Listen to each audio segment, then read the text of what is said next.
Hey guys, let's get started. So let me give you my introduction first. This is Manoj here. I'm having around 18 years of industry experience, carrying good knowledge in big data, DevOps, cloud, and multiple other technologies. Let's get started, guys. So first, guys, we should understand what is the version control system before we go for what is the Git GitHub. So guys, to start with, first we have to understand why version control system is required and what is the importance of a version control system. To start with, okay, let me pick up one file. Suppose this is a file is there. File name is ebc.txt. Okay, now you have created this file on 8th of July. Okay, now you have added some contents. Okay, now what you have done is on 9th of July, I have added some more contents in the file. Okay, and in 10th of July, I have added some more contents in the file. Okay, now guys, what do you think on 10th of July, if I want to retrieve the contents what I have changed in 8th of July, will I able to retrieve it? Is it possible to get a previous day content from a file which is being overridden? Can we retrieve the content of a previous day if a file is being overridden? So guys, it's not possible in any of the file with less effort. Okay, let's say I have history of 1000 days are there, history of 100 days are there. I can't go back and extract the content which were there 10 days back or 20 days back. Okay, without version control system it's not possible. Anything, not only Excel sheet, a file which is being overridden, you cannot fetch the contents. Okay, it's merely kind of impossible task, right guys? Okay, so what is the solution is, if some way I will make it versionized form. Okay, if I'll make it versionized, so if I will make a version here, okay, let's say if I will do, yeah, so what I'll do is I will make this as a version v.1.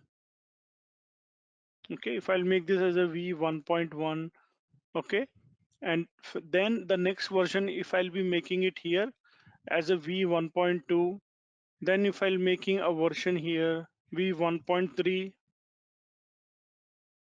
so it's possible to retrieve the previous day content. But that guys, this process of keeping a files in a versionized form, it's a tedious process. I have to manage multiple versions of the file. Guys, do you think we have to maintain multiple versions of the file? Instead of that, let's keep one version of the file. Okay, and we should have a system wherein system will take care of multiple versions of the file. Okay, so what we can do is we can come up with a version control system. Okay, so what it will be doing is it will be keeping one file only. Okay, on your physical machine or anywhere. Okay, but it will have its multiple versions will be available. Okay, in short form, you will have one process is there but multiple threads will be there. Okay, you will have abc.txt is there, but you will have multiple versions of the same file will be allocated in the version control system. Okay, so what I'm trying to say is you will have one file is there, but the same file will have multiple versions available in a system. The system which has a capability to manage such things are version control system. Okay, this is called version control system. If I will come with a system wherein for one file you will have multiple versions will be available, or single process you have multiple legs or multiple threads will be available. Okay, that is how we need to design some system. So that system is version control system. So guys, lot of version control systems are there in the market. If I'll just jot down, okay, lot of version control systems are there in the market. I am having 18 years of experience, so I started my career around 2002 and 3. So when I joined in the industry, CVS was one of the most known version control system was there. Then gradually SVN came in market, parallelly Perforce came in market, then TFS came in market, okay? And then now we are entering into the Git GitHub world, okay? Mercurial world, lot of new version control systems are coming, but at the moment, the version control system which is number one in the market is GitHub. Okay, now guys, we have to understand the classification. Okay, which version control system has to be picked up. at what point of time, and what is the requirement. Okay, so guys, there are two things are there in the version control system world. One is centralized version control system, and one is distributed version control system. Okay, so we have one type of version control system is there, which is called CVCS. This is called centralized version control system. Okay, and one is DVCS. So first understand what is the CVCS, what is the centralized version control system. So for any version control systems, we have two things are there. You will have a version control system is there, okay, and you will have your local copies there. When you want to get a code from a version control system, what you will be doing is you are going to check out the code from this version control system. Okay, you are going to check out, and when you want to update something back in the version control system, you have to go and check in the code. Okay, you have to go and check in back the code. Okay, so this is a two-way mechanism is there. Okay, so you are checking back the code. Okay, so two-way mechanism is there from local copy. Okay, when I want to get a code, I will go for a checkout model. When I want to give the code back or update code back into the centralized version, I'm going to check in back the code. Okay, but here this guy, this version control system is a single point of failure. For this, you have to be in your company network, or at least in the internet connectivity, you should be available. Okay, for example, my version control system is sitting in my company premises, and if I'm not able to access my company network because of multiple reasons, because of VPN is not getting connected, because of internet bandwidth is not good, maybe intranet is not working, do you think then I will able to continue with my development?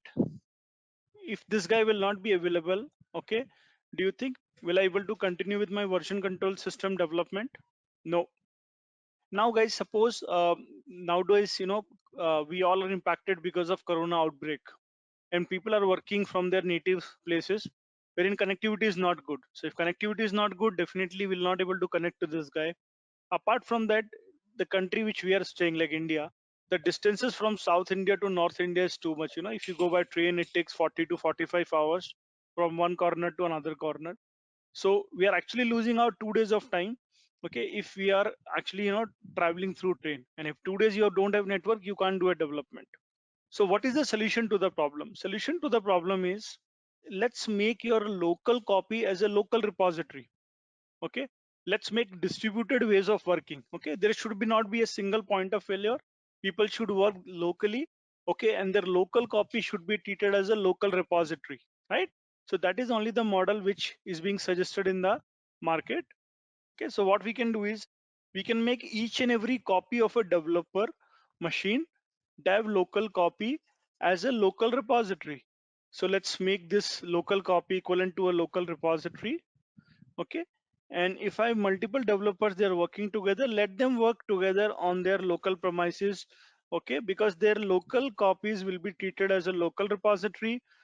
So if I have 4 developers are there, let them work in this distributed model, dev 1, dev 2, dev 3, dev 4. Once they are confident about their code, okay, what they are working, and once they are in the company network, then what they can do is they will go and check in their code or push their code into the remote repo.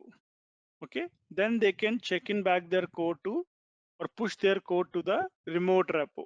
So the model which allows people to work in the distributed fashion, we call it as a distributed version control system.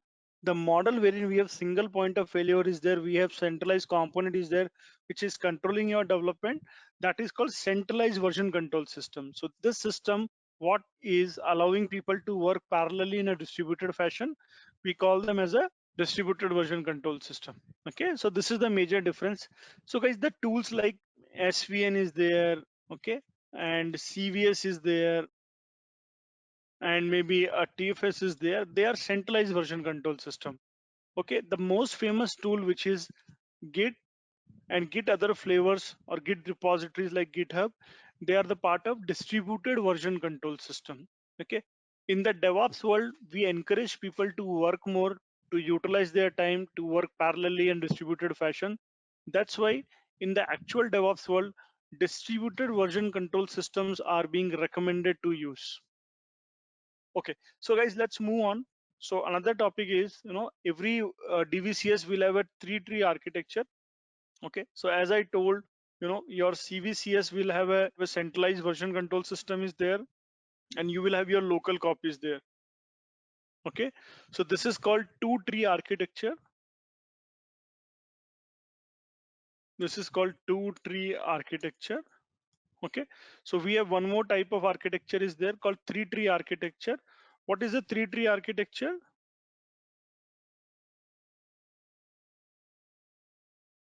Between your local repository and local copy, you will have your one more element is there, one more kind of logical separation is there. This is called staging.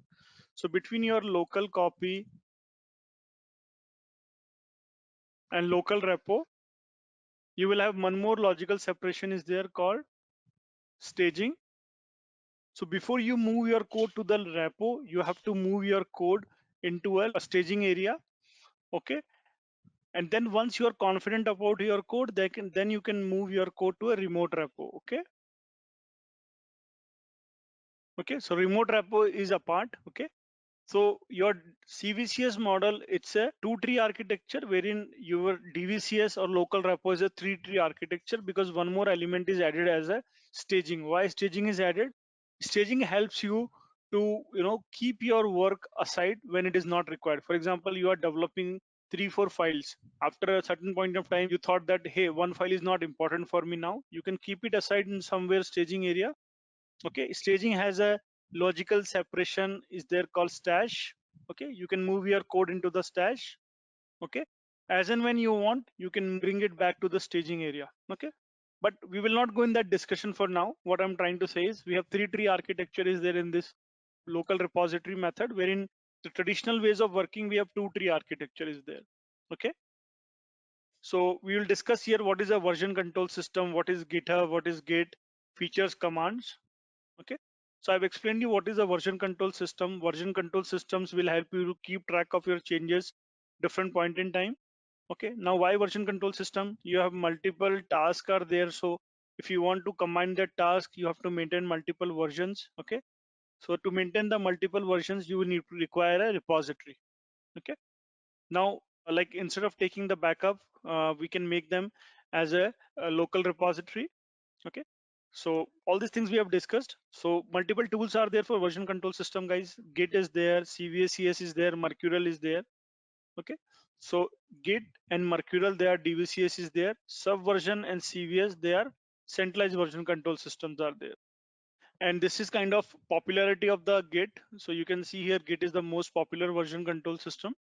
Okay, Git and GitHub. So your GitHub will be the remote repository. Git will be your local repository. Okay, you will have your working copies there. From there you will be moving your code to the local repository, then it will be going to the remote repository. Okay, so what we will do is, let me go and tell you a few things about the hands-on, then we'll come to the slide. So guys, I'm doing nothing. I have just one machine is there. Okay, let me create a directory here, git practice. Okay, and then I will give 10th July. Okay, let me enter into this directory. Now what I will be doing is I will treat this directory as a local repository. Okay, to do that, I have to initialize my local repository. To initialize the local repository, the command is git init. Okay, now you can see it has initialized my local repository. Now what I can do is, let me create a file here, touch a.txt. Okay, touch is the command is there to create a file in the Linux system. Okay, I have created a file. Now as per my diagram, I've created a file in the local copy. Now I want to push it into the staging area. So to push it into the staging area, I have a command is there, git add dot. Guys, add command will move your file into the staging area. And when I want to move it into my repository, so I have a command is there, git commit -m. Okay, m is message, I'm passing the message. This is my first file. Okay, so you can see here, unable to auto detect the email address. Okay, so if I'll do a git status, you will see that file is changes to be committed, no commits, yes, git log. Wow. Okay, we don't have any commits because I need to define who is going to commit it. So let me do one thing. my first file. Okay. Okay, so it's asking me to set these details. What is my username? So my username is manoj@gmail.com. Okay, and okay, so actually local repository looks for with what credentials you are going to. Yeah, so this is fixed now.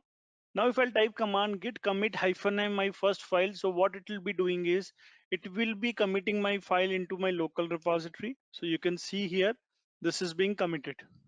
Okay, let me add one more file, touch b.txt, git add dot git commit -m added second file. Okay, so you can see here second file also being committed. Okay, if you want to see how many files are there, okay, in your local repo, okay, maybe they are in pending status, you can type a command git status, nothing is in pending. So whatever files you see it, that's a part of your local repository. Okay, now if you want to see their logs, so you can type a command git log. So we have committed two files. So guys, whenever you commit a file into any version control system, it will have some references are there. Okay, so for here reference is a commit id. Commit id is nothing but this is an alphanumeric representation of your commit. We call it as a sha code, also sha code. So sha code is a hexadecimal representation or a reference of your commit. Who has committed? Author is Manoj. Okay, and this is the message while adding the file. Okay, and what date it is committed? Friday it is committing, 10th July. Second commit is this, author name is this is the date, this is the message. Okay, now guys, I don't want all this unwanted information. What I want is I want only my commit id and what was the message passed while committing the file. These two things are important. So what I can do is I can type the command git log hyphen hyphen pretty equals to one line. So what it will pick is it will pick only the relevant information for you. Okay, so you can see here it is picking your commit id and picking your file names or messages which is being passed. Okay, so like that you can move your files into your centralized, I mean your staging area, then local repository. So guys, next topic is branches. Okay, let me cover the branches part. So guys, at the moment we will have only one branch is there called master branch. Okay, if you want to create one more branch, you can type a command git branch and the branch name my branch. Okay, this is being created. At the moment this branch is being cloned from the master branch. So if I'll type here git branch, you will see multiple versions here, master branch and my branch. Okay, you can do one thing. If you want to move to the uh, another branch, feature branch, you can type here git checkout and my branch. This will take you to the my branch. You switch to the my branch. So as I told, my branch is being created with the files which are there as a master branch. Now if you want to add some more files, you can add it here. Touch c.txt, git add dot git commit -m added my file. So this is being added. You can see here in your feature branch, okay, or another branch, we have added c.txt file. But if I want to see which branch I'm into my feature branch, my branch. If I want to merge my branch, I mean the feature branch into my main branch, which is master branch, again I have to do a checkout to my master branch. Okay, and then if I'll type here git branch, you can see my star is pointing to my master branch, and then I should command git merge and my branch.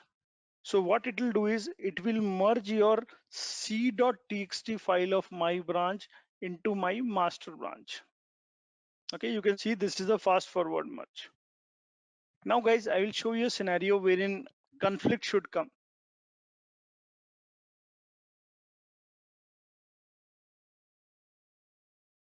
So guys, what I'm doing is I have modified one file in my master branch. You can see here I'm into my master branch.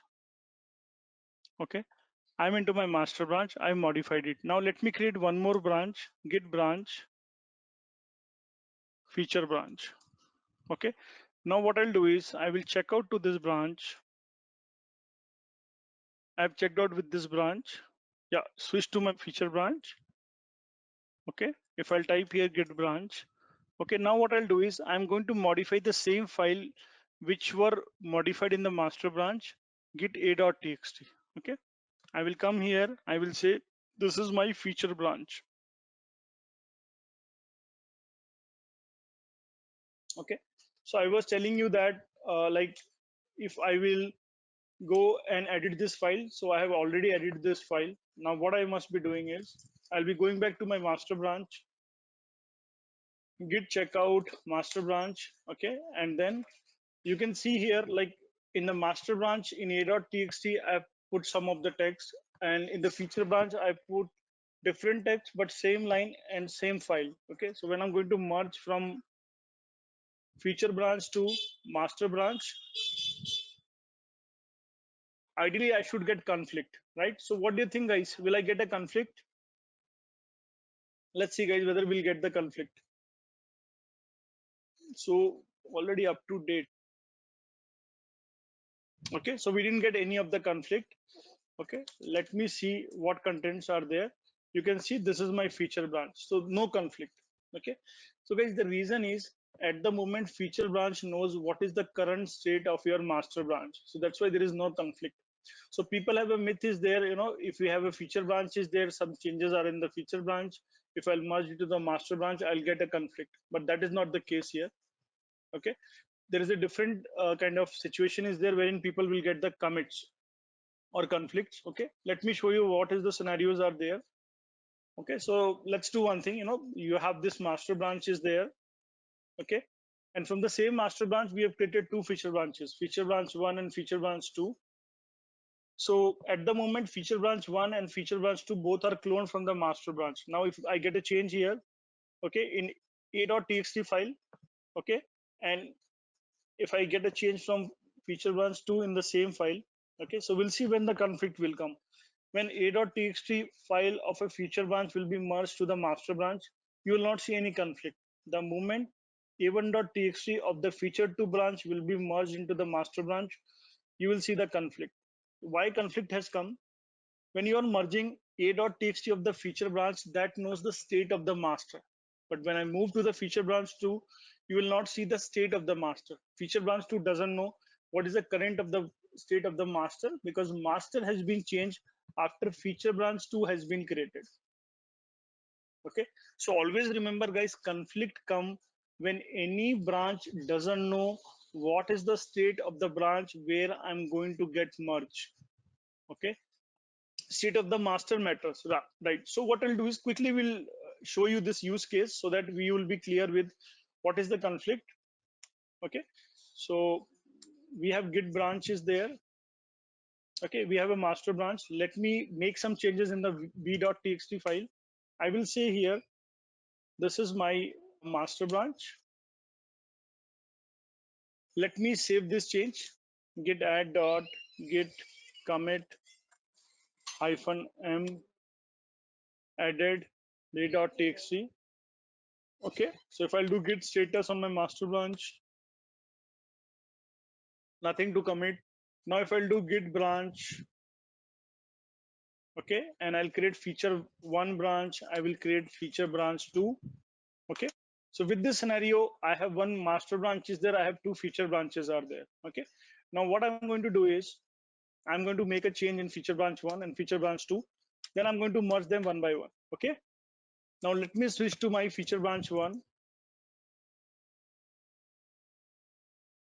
Okay, now if I'll go and pick up one file vib.txt, okay, I will put it here. This is my, sorry, let me unsave this change and save it again.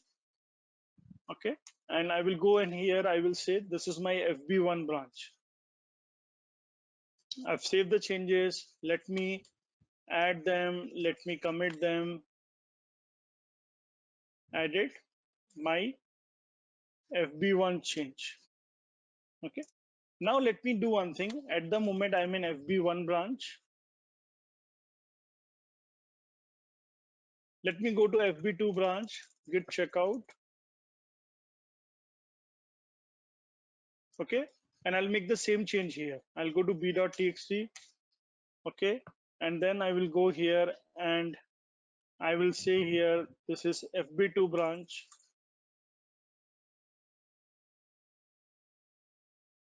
Okay, git add dot git commit -m edit fb2 file. Okay, now we'll come back to the master branch. Okay, now guys, I'm going to merge my fb1 branch. Do you think guys conflict will come now? Okay, let's see whether conflict will come or commit will come. There is no conflict, guys. Fast forward merge. So guys, there are two type of merges are there: two-way merge and the three-way merge. So two-way merge are called as a fast forward merge also. When there is no conflict, when there is no manual intervention required, we are calling it as a two-way merge or the fast forward merge. So at the moment, FB1 was knowing the state of the master branch, so there is no conflict. Now the state of my master has been changed. Now if I'll merge FB2 branch, do you think conflict will come? So guys, conflict will come for sure because master branch state has been changed. You can see here the conflict is coming, right? So now what we have to do is we have to go to b.txt, and this is giving the option which you want to choose, the change which has come from FB1 branch or the change which is coming from FB2 branch. So what you can do is there are some extra characters are there which you have come. You can delete them, and then if you want you can keep both the changes. This is just a kind of explanation or a training program, so I can keep both the guys together. Okay, and then let me add them, let me commit them. Okay, so now guys, if I just do git status, you will see nothing is there to commit. If I do cat b.txt, you will see both the changes are there. So this is one of the type of technique is there, which is we are calling it as a three-way merge, or the technique wherein we are resolving the conflict. So guys, in the git world there are multiple type of merging techniques are there, you know. Two-way merge, three-way merge, cherry pick is there, squash is there, rebasing is there. Okay, now guys, rebasing is nothing, right? That's also merging technique. There is no logical change if you do the rebasing. Only the commit history wise some changes come. Actually, instead of having the kind of non-linear history in the commit area, you know, you will have a linear history. That is only the change which comes. Okay, guys, so let's move on to the another topic. Now we have done with our local repository. Now it's time to move our code into the remote repository. Okay, so let me pick up one of the remote repository, github.com. Okay, so you can see here I will have my own namespace is there, or user ID is there here. Okay, now I can start a new project with today's date, practice session 10th of July. Okay, so I'm creating a public repository here. You guys also can access this repository. So this repository is being created. Okay, now in this repository creation time only, it's giving us instructions, you know, how to connect this remote repository with the local repository. Okay, so just copy this URL, paste it into your local repository prompt. So let me make you understand what is this URL is saying. Okay, git remote, you know, remote is representing to your remote repository, add origin. So origin is just nothing but it's a reference is there to add the URL of your remote repository. Okay, I can give any name. Origin is not required. I can give any name. For example, I can give a name of Edureka also. Okay, I can give a name also. Now this is being added. So Edureka has a reference to the remote repository URL. Now what we can do is we can push the code of your master branch to the remote branch. So guys, if I'll keep the origin here, will this command work, or I have to change this origin keyword here? Yeah, we have to change it, guys, because instead of origin, I've given the name here, Edureka. Okay.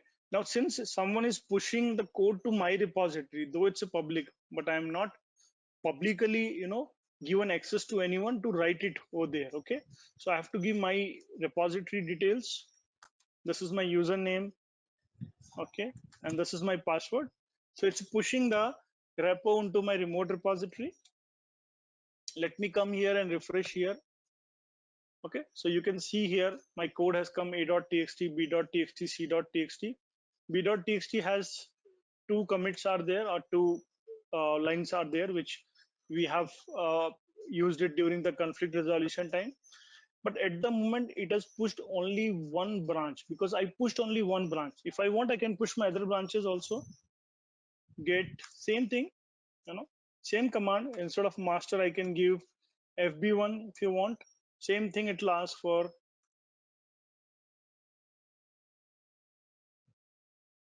I can push FB2 also.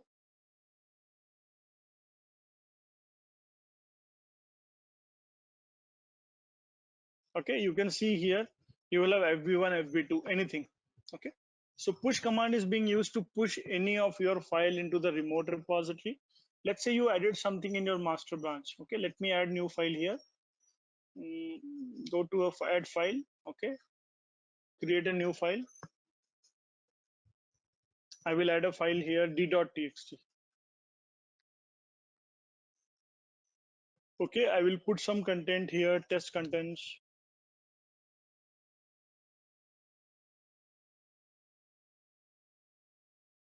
Okay, now d.txt, we have to get it in our local repository. So simple command, if you git here, git pull, it will get the content d.txt in my local repository. Okay, so you can see here d.txt has come. Okay, so pull and push commands are there to push your code to the remote repository, and if you want to get your code from remote to local, you can use the pull command. I told already, in the remote repositories, we can connect with the local repository. People can work in the local repository, move their code to the remote repository. Features of the Git distributed. So guys, this is very, very important slide. Okay. So it's a distributed manner, compatible. Yes, very lightweight client is there. Non-linear, as in, multiple branches can be created. Branching mechanism is there, very lightweight. Economical, most of the things are open source. Secure, very much secure, reliable. These two things are commitment from the GitHub company or Bitbucket company. Open source, yes, local repository is the open source. Speed, you can see very quick. In a short span of time, I created multiple branches. Okay. Okay, so we have discussed all these points. Okay, there are two type of repositories are there: centralized repository and local repository. I just explained. Git is your local repository, GitHub is your remote repository. Okay, from local repository you transfer your code to the remote repository. Git operations and commands.